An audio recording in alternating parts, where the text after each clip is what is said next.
السلام علیکم۔ آج 9 نومبر 2018 ہو گئی۔ آج یوم اقبال ہے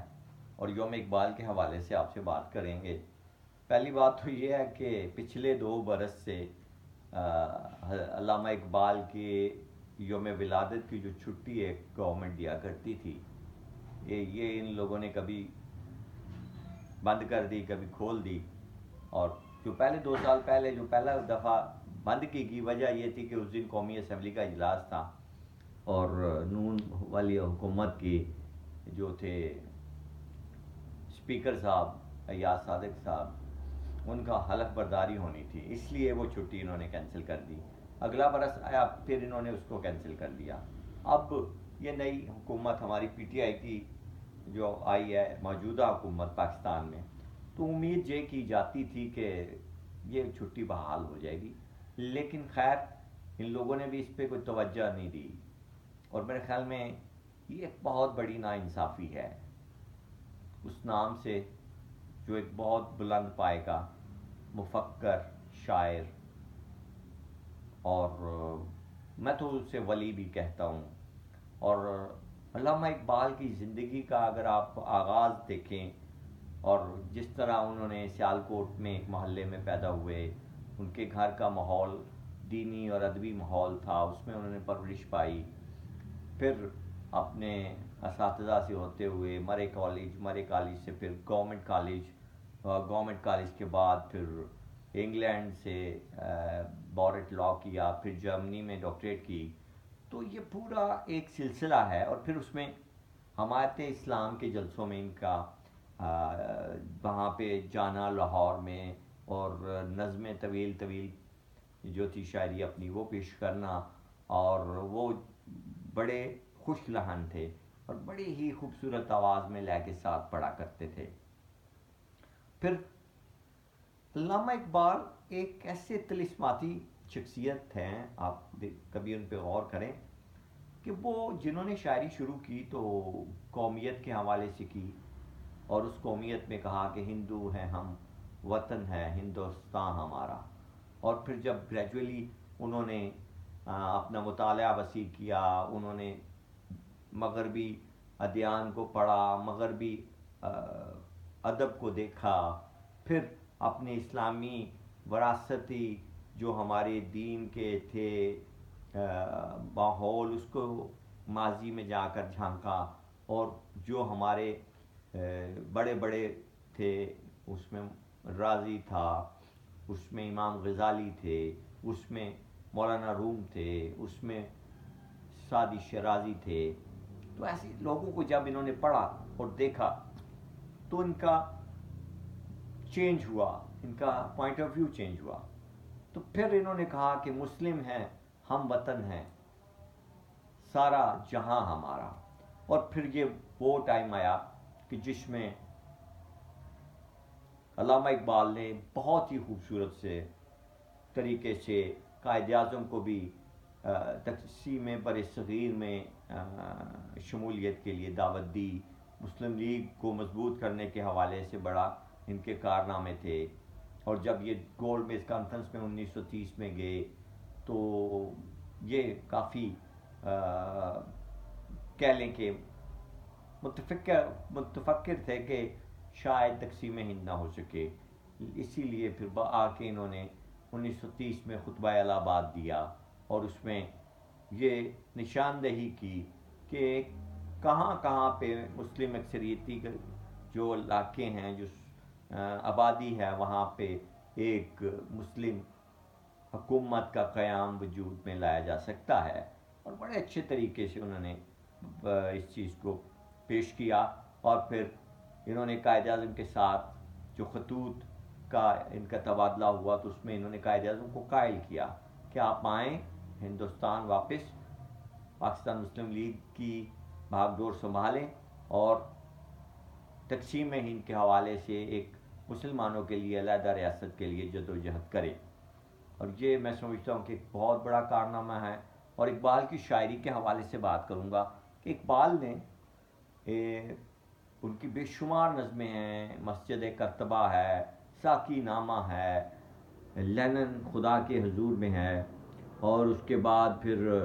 آپ والدہ مائدہ کی یاد میں، اور بے شمار ایسی ایسی نظمیں ہیں اور بہترین شاہکار نظمیں ہیں. لیکن اقبال کی اردو شاعری جو بانگ درا، بال جبریل اور ضرب کلیم میں ہمیں ملتی ہے پڑھنے کو، اس کے علاوہ جو ان کی فارسی کا کلام ہے وہ نہایت ہی عمدہ ہے، نہایت ہی پائے کا ہے. اس پائے کا کہ عام آدمی کے فہم سے وہ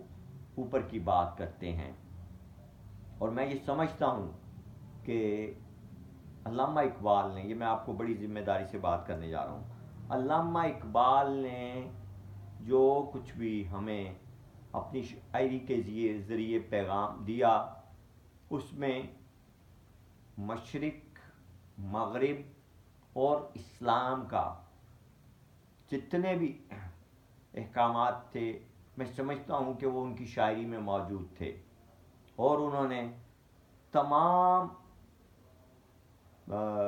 عالم کی شاعری کو، ادب کو،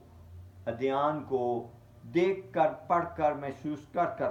انہوں نے جو لکھا، اکثر ان کی، مجھے ایسے لگتا ہے کہ ان کی جو شاعری کی چیزیں ہیں وہ قرآن پاک کی کئی آیتوں کے ترجمے ہیں. اور خاص طور پر جو مجھے لب پہ آتی ہے دعا بن کے تمنا میری، تو میں سمجھتا ہوں یہ میرے خیال میں یہ الحمدللہ رب العالمین کے حوالے سے کا ایک وہ ترجمہ ہے. اور بے شمار ایسی آپ کو چیزیں ملیں گی جن میں کہ علامہ اقبال نے قوم کو جگانے کی کوشش کی ہے. وہ قوم جو کہ غلامی میں پھنسی ہوئی تھی اور پستی میں تھی، تنزلی میں تھی، اور انہوں نے اپنے پیغام سے اور اپنے شاعری کے جذبے سے ابھارا اس قوم کو، اور ایک نئی روح پھونکی اس میں، تاکہ آنے والی نسلیں اس سے فائدہ اٹھائیں. اور آپ دیکھیں کہ ایران کا جو انقلاب رونما ہوا 1978-79 میں، جب امام خمینی نے شہنشاہ ایران رضا شاہ پہلوی کو ایران سے بھگایا، تو خمینی کہتے ہیں کہ میں نے علامہ اقبال کا کلام پڑھ کے مجھے میں یہ جوش اور جذبہ آیا کہ میں اس میں اس انقلاب کی طرف آؤں. اور فتح مکہ اور نبی پاک صلی اللہ علیہ وسلم کی بعثت کے بعد اگر کوئی سب سے بڑا دنیا میں انقلاب برپا ہوا ہے جس نے کہ دلوں کو چینج کیا اور دلوں کی کایا پلٹی، وہ انقلاب ایران تھا. اور اس کی مثال نہیں ملتی. اور اس کی پیچھے جو تھا وہ علامہ اقبال کی شاعری کا بھرپور اعجاز ہے، اور ان کا ایک کمال ہے جو کہ اہل ایران اور اہل فارس نے اور فارسی سمجھنے والوں نے وہ سمجھا ان کی شاعری میں اور اس کو آگے پیش کیا. اور علامہ نے جو علامات اپنی شاعری میں دی ہیں، خاص طور پر شاہین کی، خود ہی کمال کی بات ہے کہ خود ہی جو ہے، خود ہی کا سر نہاں لا الہ الا اللہ، خود ہی ہے تیغ فساں لا الہ الا اللہ. اب اس میں دیکھیں یہ نہ تکبر میں آتی ہے اور نہ ہی یہ کوئی انا ہے، یہ ایک بہت ہی نازک سا ایک فیلنگ ہے. اور اس پہ انہوں نے اپنی خود ہی کا جو اسکول آف تھاٹ تھا اس کو اجاگر کیا، اور آنے والی نسلوں میں، لوگوں میں یہ بیداری پیدا کی کہ اپنے اندر، اپنے وجود میں منافقت نہ رکھو اور صفائی رکھو، شفافیت رکھو، تاکہ تم لوگ اپنے اندر جو رکھتے ہو ایمان کی قوت، خودی کی طاقت، اس کو سنبھال سکو، اس کے اوپر کوئی گرد نہ آنے دو. اور یہ عام آدمی کے بس کی بات نہیں تھی. یہ علامہ اقبال جو کہ شاعر مشرق ہیں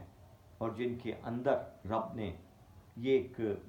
ودیت کیا تھا، ان کا شاید یہ کام سپرد تھا میرے خیال میں رب کی طرف سے. ان کا کام یہ تھا کہ ایسی قوم جو کہ پستی میں تھی اس کو ابھارنا اور اس کو صحیح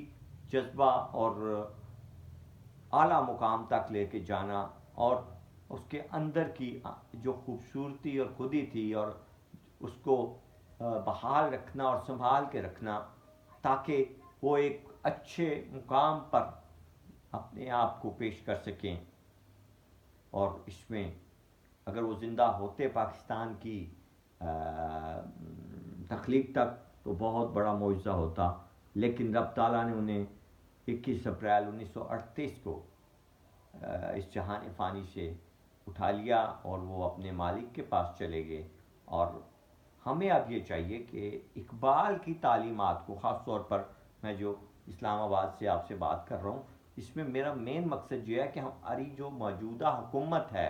اس کو چاہیے کہ علامہ اقبال کی شاعری اور ان کی تعلیمات کو مزید اجاگر کریں، اور ہماری نئی نسلوں میں اس کو آگاہی پہنچائیں، شعور دیں، ان کے تعارف کروائیں، اور آسان لفظوں میں ان کے ترجمے اور اردو شاعری ان کی تمام یونیورسٹیز میں اور ہائی لیول میں وہ رکھی جائیں، تاکہ ہماری قوم جس کے اندر صرف تعلیم رہ گئی ہے، تربیت نہیں رہی، وہ تربیت بھی آ جائے، وہ وزڈم بھی آ جائے، جس کا کہ فقدان ہو گیا ہے، جس کی وجہ سے ہم لوگ بہت سے مسائل کا شکار ہو چکے ہیں، اور ہمارے اندر اسلام کی اصل روح سے ہم منحرف ہو چکے ہیں۔ اسلام نہیں بلکہ مسلمین آپ کے ہیں، اہل مسلم جو ہیں، اور پوری مسلم امہ جو ہے وہ روگردانی کر چکی ہے اپنے نبی کے احکامات سے اور اللہ کے احکامات سے روگردانی میں لگے ہوئے ہیں۔ اور میرے خیال میں ہمارے پاس صرف اور صرف علامہ اقبال جیسے لوگ اور ان کے کلام جو موجود ہے اس کے ذریعے ہم اپنی جو گرتی ہوئی اخلاقیات ہیں ان کو سنبھالا دے سکتے ہیں۔ اور اس حوالے سے میں حکومت پاکستان کو یہ ضرور کہوں گا کہ وہ اس سلسلے میں اقدامات اٹھائیں۔ علامہ اقبال کی شاعری کے حوالے سے وہ سیمینارز ہونے چاہیے، کانفرنسیں ہونی چاہیے، اور اس کے اوپر عمل بھی کیا جائے۔ اسکول کالجز میں، یونیورسٹیز لیول میں مذاکرے ہوں اور مقابلے ہوں، اور اقبال کی شاعری پر ڈسکشن ہوں، اور اس پہ جو اہل نظر ہیں ان کو بلایا جائے، اور ان کی خدمات سے نئی نسل کو فائدہ حاصل کرنا چاہیے۔ اور یہی میری آج کے دن 9 نومبر 2018 آج میں اسلام آباد سے آپ لوگوں سے یہی گزارش کر رہا ہوں کہ خدا کے لیے ہم نے اپنی اس قوم کو، جو ہمارا موجودہ حکومت کا ایک معیار ہے کہ ایمانداری، امین اور صادق رہنا، اور چور اور ڈاکوں کو ہم نے پکڑنا ہے، اور صحیح معنوں میں پکڑنا ہے، خالی میڈیا ٹرائل پر تک نہیں پکڑنا، اور باقی کام بھی عام آدمی کے لیے آسانیوں پیدا کرنے کے لیے کرنے ہیں۔ اس کے لیے ہمیں علامہ اقبال کے کلام اور ان کے خطبات سے ہمیں حاصل کرنا پڑے گا فیض، اور اس فیض ہی کے ذریعے ہم اپنے قوم کو ایک نئی ترقی کی منزل کی طرف لے کے جا سکتے ہیں۔ اللہ تعالی ہم سب کو زندگی گزارنے کا طریقہ، سلیقہ اور قرینہ عطا فرمائے۔